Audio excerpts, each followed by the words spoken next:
प्रिय विद्यार्थियों, नमस्कार। मैं जेसी मूंड, प्राध्यापक अर्थशास्त्र, शिक्षा विभाग, हरियाणा, कक्षा 12वीं की अर्थशास्त्र विषय की Edusat telecast e learning class में आपका हार्दिक अभिनंदन है। आज अध्याय 5 बाजार संतुलन के विषय पूर्ण प्रतियोगिता में बाजार संतुलन के अंतर्गत हमारा उपविषय रहेगा पूर्ण प्रतियोगिता में मूल्य निर्धारण में समय तत्व का महत्व। आज के हमारे व्याख्यान का क्षेत्र स्कोप ऑफ द लेक्चर यानी जिन बिंदुओं पर हम इस सेशन में चर्चा करेंगे, जैसा कि आप स्क्रीन पर देख रहे हैं, वे बिंदु होंगे। नंबर 1, अल्पकाल तथा दीर्घकाल में अंतर। नंबर 2, अति अल्पकाल में कीमत निर्धारण। नंबर 3, अल्पकाल में कीमत निर्धारण। नंबर 4, दीर्घकाल में कीमत निर्धारण। नंबर 5, बाजार कीमत, उपसामान्य कीमत तथा सामान्य कीमत का अर्थ। नंबर 6, समय तत्व तथा कीमत निर्धारण एक दृष्टि में। नंबर 7, बाजार कीमत तथा सामान्य कीमत में अंतर। डियर स्टूडेंट्स, जैसा कि पहले के अध्ययन से हमें विदित है कि एक उद्योग द्वारा वस्तु की संतुलन कीमत उस बिंदु पर निर्धारित की जाती है जहां मांग और पूर्ति की शक्तियां दोनों बराबर होती हैं, यानी वस्तु की कीमत वहां निर्धारित होगी जहां dx is equal to sx, यानी x वस्तु की डिमांड और x वस्तु की सप्लाई, मांग और पूर्ति दोनों बराबर हैं। परंतु कई बार बाजार में एक बार गेहूं की फसल आने के बाद पूर्ति तो स्थिर रहती है, परंतु कीमत में परिवर्तन हो जाता है, कीमत बढ़ जाती है या कम हो जाती है। ऐसा क्यों? इसका कारण यह है कि गेहूं की मांग में परिवर्तन आने के फलस्वरूप कीमत में परिवर्तन हुआ। इसका अर्थ यह हुआ कि गेहूं की कीमत पर मांग का प्रभाव अधिक पड़ रहा है। इसी प्रकार कुछ वस्तुओं की कीमत पर पूर्ति का प्रभाव अधिक पड़ सकता है। एक वस्तु की कीमत पर मांग का प्रभाव अधिक रहेगा अथवा पूर्ति का। यह इस बात पर निर्भर करता है कि मांग तथा पूर्ति को स्थिर रहने के लिए कितना समय मिल रहा है। कीमत निर्धारण में समय महत्वपूर्ण भूमिका अदा करता है। कीमत निर्धारण में समय तत्व का क्या महत्व है, यही आज का हमारा विषय है। इस कीमत निर्धारण में समय तत्व के महत्व की विवेचना प्रोफेसर मार्शल ने अपने इन शब्दों में की है, जैसा कि आपको स्क्रीन पे दिखाई दे रहा है। प्रोफेसर मार्शल के अनुसार समय जितना कम होगा, कीमत पर मांग का प्रभाव अधिक होगा। इसी प्रकार समय जितना अधिक होगा, कीमत निर्धारण पर उतना ही पूर्ति का प्रभाव बढ़ जाएगा। डॉक्टर मार्शल ने मांग तथा पूर्ति के संतुलन के लिए आवश्यक तत्व को 3 भागों में बांटा, 3 समय अवधियों में बांटा। अति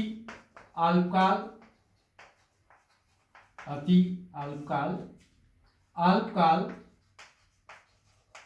और दीर्घकाल।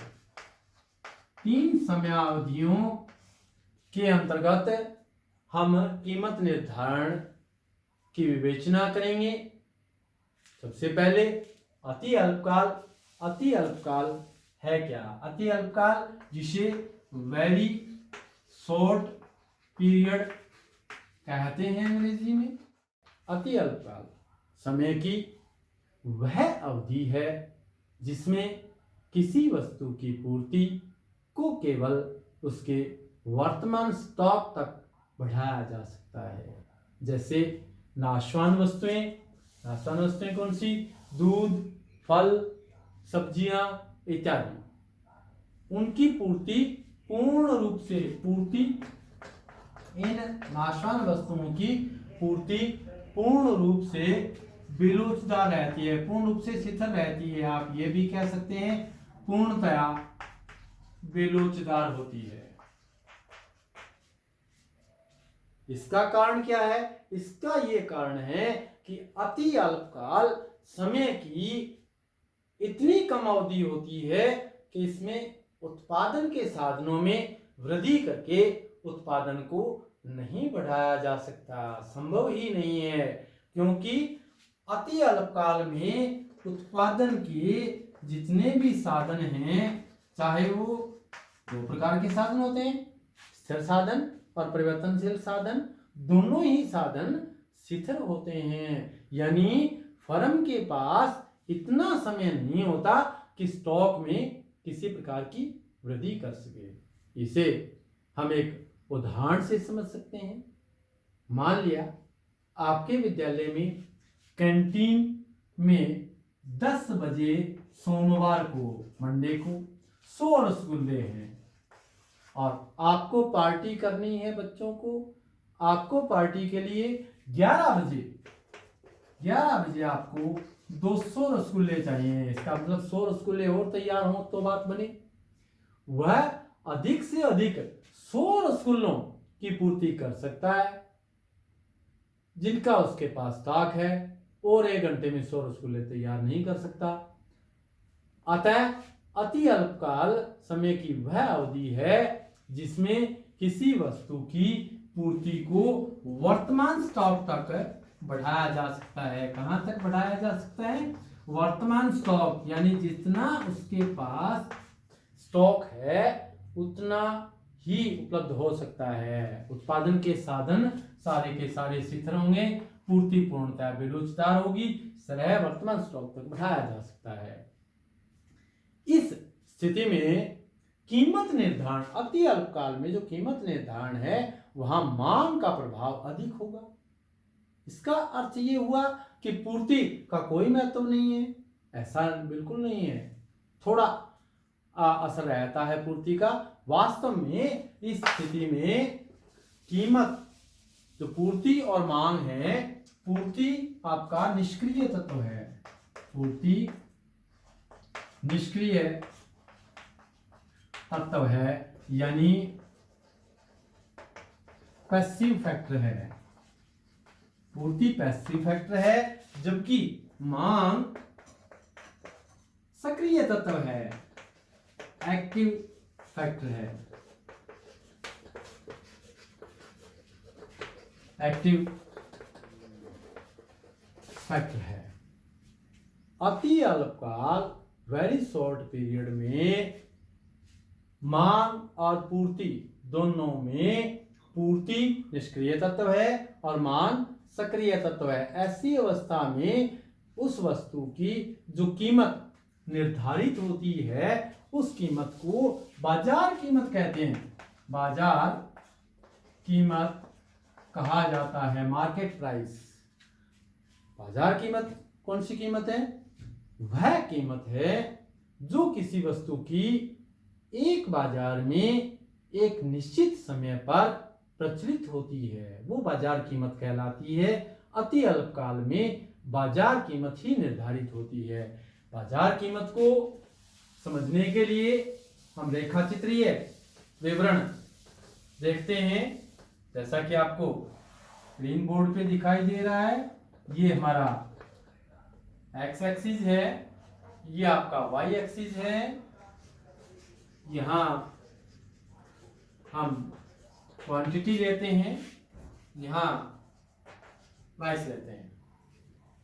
जैसा कि हमने अभी बात की, अति अल्पकाल में पूर्ति स्थिर है, पूर्णतया बेलोचदार है। और बेलोचदार के लिए हम किस प्रकार का वक्र तैयार करते हैं?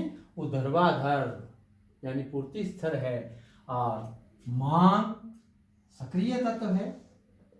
ये आपका मांग वक्र है। अब संतुलन कीमत कहाँ निर्धारित होगी?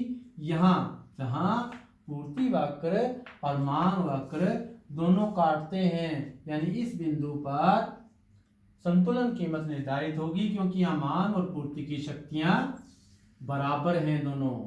ये हमारी ओपी कीमत होगी और ओक्यू मात्रा पर हमारी संतुलन कीमत निर्धारित होगी।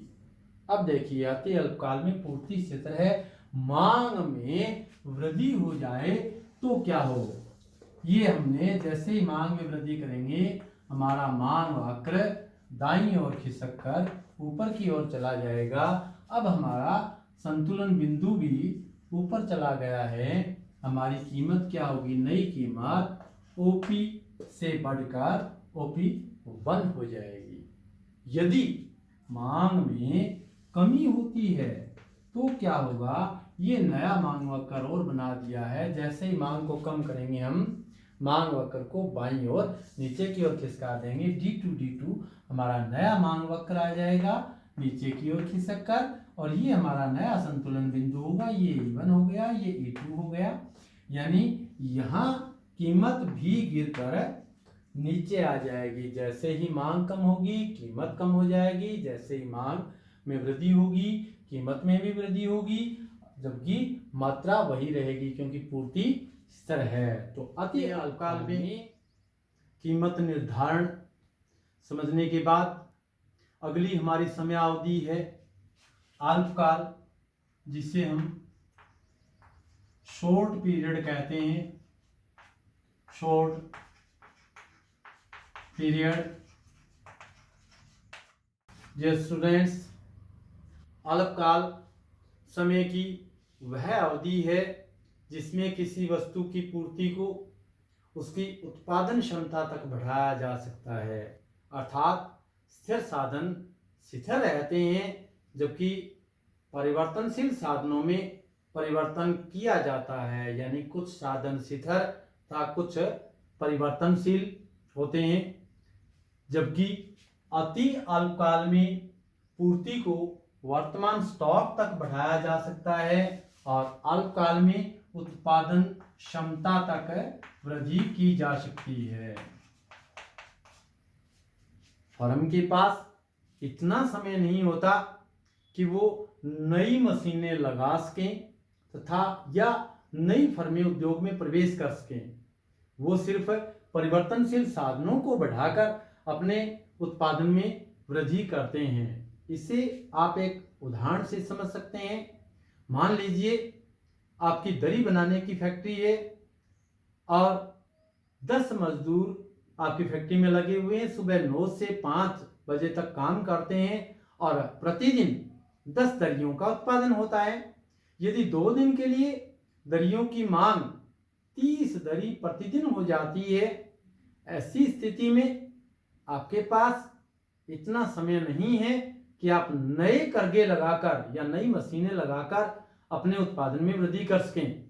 तब आप परिवर्तनशील साधन, कच्चा माल और मजदूर, जो दोनों परिवर्तनशील साधन हैं, उन्हें बढ़ाएंगे और फैक्ट्री को पूरे 24 घंटे चलाकर, क्योंकि फैक्ट्री की उत्पादन क्षमता पूरे 24 घंटे उत्पादन निकालने की है, जबकि पहले आपके 8 घंटे 10 मजदूर काम किया करते थे।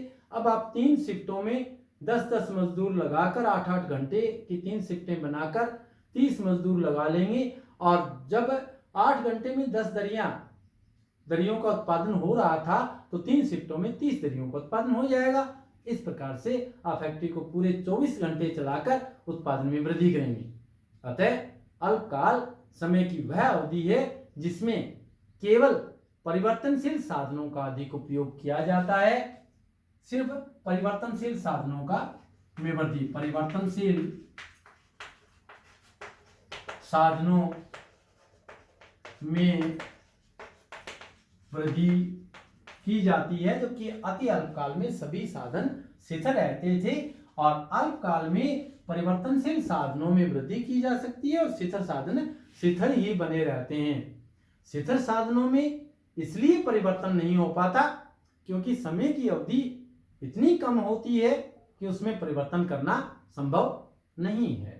अल्पकाल में कीमत निर्धारण में इस हिसाब से पूर्ति का महत्व अति अल्पकाल की तुलना में अधिक होता है। अति अल्पकाल में पूर्ति निष्क्रिय तत्व होती है, जबकि अल्पकाल में पूर्ति सक्रिय तत्व बन जाती है।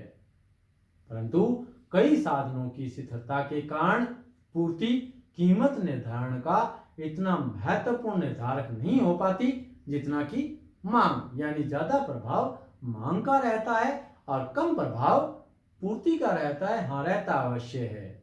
मांग में बिना किसी बाधा के परिवर्तन होता है। अल्पकाल में जो कीमत निर्धारित होती है उस कीमत को उप सामान्य कीमत के नाम से जाना जाता है।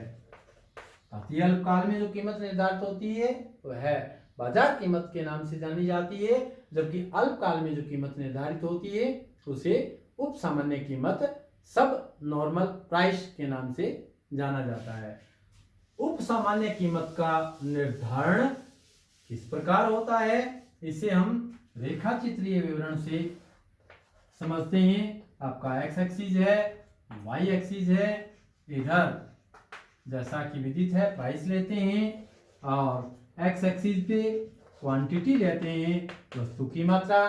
अब यहाँ क्या है, मांग और पूर्ति।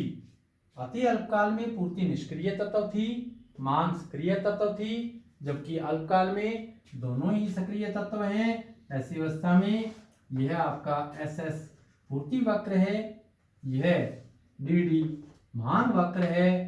संतुलन बिंदु जहां मांग और पूर्ति की शक्तियां बराबर होती हैं, ये आपकी ओपी कीमत और ओक्यू मात्रा पर हमारी संतुलन कीमत निर्धारित होगी। यदि अल्पकाल की अवस्था में मांग में वृद्धि होती है तो हमारा मांग वक्र खिसक कर ऊपर की ओर चला जाएगा और हमारा नया मांग वक्र D1 आ जाएगा। ऐसी अवस्था में पूर्ति और मांग जहां बराबर हैं वहां हमारी नई कीमत आ जाएगी, यानी नई कीमत OP से बढ़कर OP1 हो जाएगी और मात्रा OQ से बढ़कर OQ1 हो जाएगी। और यदि मांग में कमी होती है तो ऐसी अवस्था में मांग वक्र खिसक कर नीचे की ओर चला आएगा और D2 नया मांग वक्र होगा और ये हमारा नया संतुलन बिंदु E2 होगा। ये आपका E1 है, ये E है।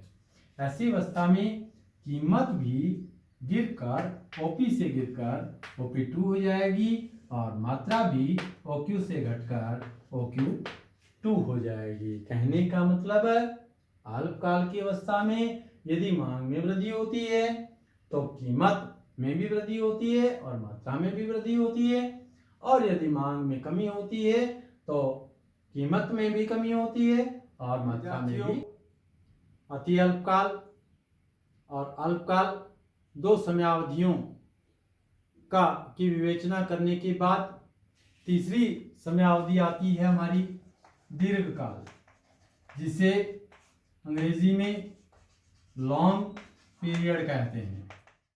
दीर्घकाल समय की वह अवधि है जिसमें किसी वस्तु की पूर्ति को उसकी मांग के अनुसार कम या अधिक किया जा सकता है। मांग के अनुसार कम या अधिक किया जाता है।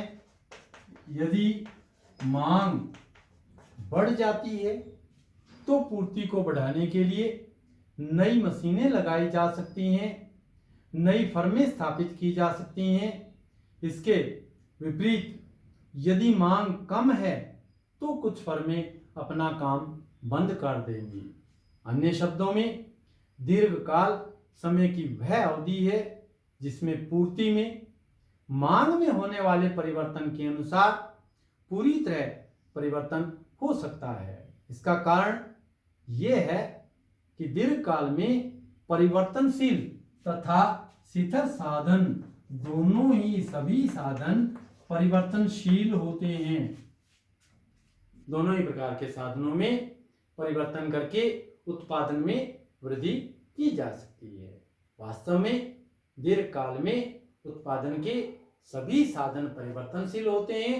दीर्घकाल में पूर्ति पूरी तरह से पूर्णतया लोचशील होती है, पूर्णतया लोचदार होती है तथा कीमत के निर्धारण में इसका महत्व बढ़ जाता है। समय की इस अवधि में बाजार में कीमत निर्धारण में मांग तथा पूर्ति दोनों सक्रिय भूमिका निभाते हैं, सक्रिय तत्व हो जाते हैं। इस दीर्घ काल के समय में जो कीमत निर्धारित होती है उसे सामान्य कीमत के नाम से जाना जाता है। सामान्य कीमत के निर्धारण को रेखाचित्रीय विवरण से स्पष्ट करते हैं। ओ एक्सिस वाई एक्सिस है, इधर हम प्राइस लेते हैं, नीचे क्वांटिटी ली जाती है। आपका मांग और पूर्ति दोनों सक्रिय तत्व हैं, तो ये आपका मांग वक्र है और ये आपका पूर्ति वक्र है। जहां मांग और पूर्ति वक्र दोनों काटते हैं, यानी जहां मांग और पूर्ति की शक्तियां बराबर हैं, वहां हमारी संतुलन कीमत निर्धारित होती है, यानी ओपी कीमत होगी और ओक्यू मात्रा पर संतुलन कीमत निर्धारित होगी। इस अवस्था में यदि उद्योग किसी कारणवश अपनी कीमत बढ़ा देता है, तो देखिए ओपी से बढ़ाकर उद्योग ने OP1 कर दिया। ऐसी अवस्था में मांग क्या होगी? मांग यह होगी OQ1 मात्रा की मांग होगी। और पूर्ति कहाँ होगी? पूर्ति को हम नया नाम दे देते हैं OM। ऐसी अवस्था में संतुलन बिंदु कहाँ हुआ? जहां मांग वक्र और पूर्ति वक्र काटते हो, काट कहीं नहीं रहे हैं। इसका मतलब OP1 जो कीमत बढ़ाई गई है उद्योग द्वारा, उसे कीमत को कम करना पड़ेगा। क्यों? क्योंकि मांग OQ1 है जबकि पूर्ति OM है। पूर्ति आधिक्य की स्थिति उत्पन्न हो जाएगी और उसे अपनी कीमत घटाकर OP करनी पड़ेगी। संतुलन बिंदु वहीं आ जाएगा। यदि किसी कारणवश उद्योग अपनी कीमत OP से घटाकर OP2 कर देता है, तो पूर्ति कहाँ होगी? पूर्ति OQ1 रहेगी, जबकि मांग यहाँ पहुंच जाएगी, OM की स्थिति में आ जाएगी। यहाँ क्या होगा? यहाँ मांग आधिक्य की स्थिति उत्पन्न हो जाएगी, मांग ज्यादा और पूर्ति कम। इस हिसाब से ऐसा घाटा वो नहीं सहन करेंगे और कीमत वापिस OP पे चली आ जाएगी। इसका मतलब संतुलन बिंदु। प्रिय विद्यार्थियों, अति अल्पकाल, अल्पकाल, दीर्घकाल समय की तीनों अवधियों में बाजार संतुलन, कीमत निर्धारण का एक बार तुलनात्मक अध्ययन करते हैं। अति अल्पकाल, अल्पकाल, दीर्घकाल। जैसा कि हमने किया, पूर्ति अति अल्पकाल में केवल वर्तमान स्टॉक तक वृद्धि की जा सकती है, जबकि अल्पकाल में उत्पादन क्षमता तक बढ़ाया जा सकता है और दीर्घकाल में मांग के अनुसार पूर्ति को कम या अधिक किया जा सकता है। साधनों की स्थिति, उत्पादन के साधन अति अल्पकाल में चाहे वो शिथिल साधन है, चाहे वो परिवर्तनशील साधन है, सभी साधन शिथिल रहते हैं, जबकि अल्पकाल में कुछ साधन शिथिल होते हैं और कुछ परिवर्तनशील होते हैं। परिवर्तनशील साधनों को बढ़ाकर उत्पादन में वृद्धि की जा सकती है, जबकि दीर्घकाल में सभी साधन परिवर्तनशील होते हैं, चाहे वो स्थिर साधन हो चाहे वो परिवर्तनशील साधन हो, क्योंकि दीर्घकाल में इतना समय होता है फर्म उद्योग के पास। प्रभाव, पूर्ति का क्या प्रभाव रहता है, मांग का क्या प्रभाव रहता है? अति अल्पकाल में पूर्ति निष्क्रिय तत्व होती है, जबकि मांग सक्रिय तत्व होती है। अल्पकाल में पूर्ति अति अल्पकाल की तुलना में सक्रिय तत्व की भूमिका निभाती है और मांग सक्रिय तत्व रहता है। और दीर्घकाल की स्थिति में पूर्ति पूर्णतया लोचशील अवस्था में रहती है, पूर्ति का प्रभाव अधिक रहता है। कीमत, अति अल्पकाल में जो कीमत निर्धारित होती है उसे बाजार कीमत कहते हैं अल्पकाल में जो कीमत निर्धारित होती है उसे उप सामान्य कीमत के नाम से जाना जाता है, और दीर्घकाल में जो कीमत निर्धारित होती है उसे हम सामान्य कीमत के नाम से जानते हैं। ये तीनों समयावधियों का विश्लेषण था। विद्यार्थीगण, तीनों समयावधियों का विश्लेषण करने के पश्चात बाजार कीमत तथा सामान्य कीमत में अंतर की विवेचना करते हैं। Difference between market price and normal price. जैसा कि आप स्क्रीन पे देख रहे हैं, बिंदुवार अंतर इस प्रकार से होगा। नंबर 1, समय, टाइम। बाजार कीमत वह कीमत है जो बाजार में एक निश्चित समय में प्रचलित होती है। यह बाजार अवधि की पूर्ति तथा मांग की दशाओं द्वारा निर्धारित होती है। इसके विपरीत सामान्य कीमत बाजार में दीर्घकालीन पूर्ति तथा मांग की दशाओं द्वारा निर्धारित होती है। नंबर 2, संतुलन, इक्विलिब्रियम। बाजार कीमत का संतुलन अस्थायी घटनाओं का परिणाम होता है, जैसे एकाएक वर्षा हो जाने पर छतरी इत्यादि की मांग बढ़ जाना, या बहुत अधिक गर्मी होने पर बर्फ की मांग का बढ़ना इत्यादि। इसके विपरीत सामान्य कीमत मांग तथा पूर्ति के स्थायी संतुलन का परिणाम है। नंबर 3, मांग और पूर्ति का प्रभाव, influence of demand and supply. बाजार कीमत पर मांग का अधिक प्रभाव पड़ता है क्योंकि समय कम होता है और इसमें पूर्ति को मांग के अनुसार न तो बढ़ाया जा सकता है और न ही घटाया जा सकता है। अतः पूर्ति लगभग स्थिर ही होती है।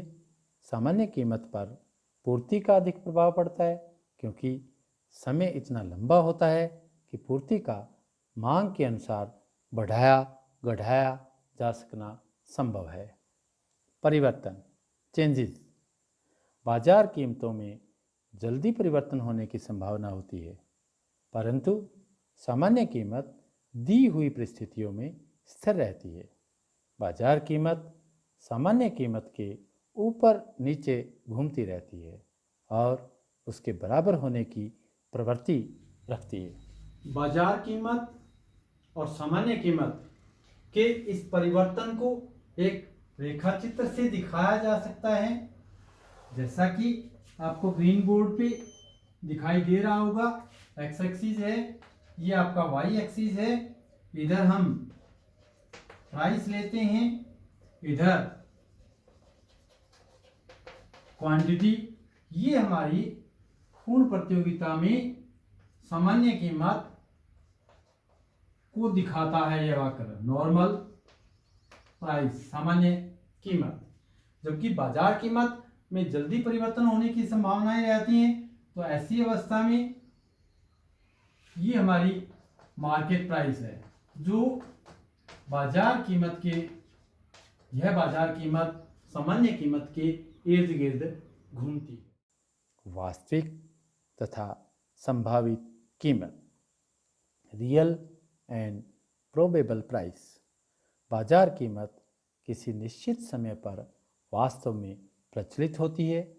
सामान्य कीमत वह कीमत है जिसके दीर्घकाल में प्रचलित होने की संभावना होती है। जब वह प्रचलित हो जाती है तो इसे भी उस समय की बाजार कीमत ही कहते हैं। इसलिए बाजार कीमत वास्तविक है, परंतु सामान्य कीमत एक संभावना को ही प्रकट करती है। वस्तुओं के प्रकार, काइंड्स ऑफ गुड्स। बाजार कीमत सभी वस्तुओं की होती है, चाहे उन्हें दोबारा उत्पादित यानी रिप्रोड्यूस किया जा सके या नहीं। जैसे महान कलाकारों के चित्र जो उनकी मृत्यु के बाद दोबारा नहीं बन सकते, परंतु सामान्य कीमत केवल उन्हीं वस्तुओं की होती है जिन्हें दोबारा बनाया जा सके। लाभ और हानियाँ, प्रॉफिट एंड लॉसेस।